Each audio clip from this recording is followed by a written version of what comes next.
চাকরি গিয়েছে রোহিত শর্মার। আইপিএল এর মুম্বাই ইন্ডিয়ান্সের অধিনায়কত্ব থেকে সরিয়ে দেওয়া হয়েছে তাকে। নতুন অধিনায়ক হার্দিক পান্ডা। মুম্বাইয়ের এই ঘোষণার পর প্রশ্ন উঠছে, কেন হঠাৎ এই সিদ্ধান্ত নিল মুম্বাই? এই প্রশ্নের জবাব দিয়েছে সুনীল গাওস্কর। সম্প্রচারকারী চ্যানেলে গাওস্কর বলেন, কোনটা ঠিক কোনটা ভুল সেই তর্কে যাচ্ছি না, তবে যে সিদ্ধান্ত নেওয়া হয়েছে তা দলের কথা ভেবে।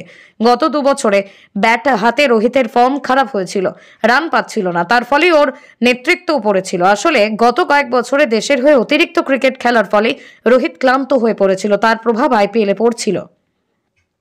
গাওস্করের মতে গত 3 বছরে মুম্বাইয়ের খেলা দেখলেই বিষয়টা পরিষ্কার হয়ে যাবে। তিনি বলেন, গত 3 বছরের মধ্যে দুবার নবম এবং দশম স্থানে শেষ করেছে মুম্বাই। গতবার প্লে অফে উঠলেও এলিমেন্টারি বিদায় নিতে হয় তাদের। বেশি ক্রিকেট খেলায় রোহিতের জাদুটা কোথায় ফিকে হয়ে গিয়েছিল। তিনি বলেন, হার্দিক গত 2 বছরে দেখিয়ে দিয়েছে ও কি করতে পারে। নেতৃত্বে বদল দরকার ছিল।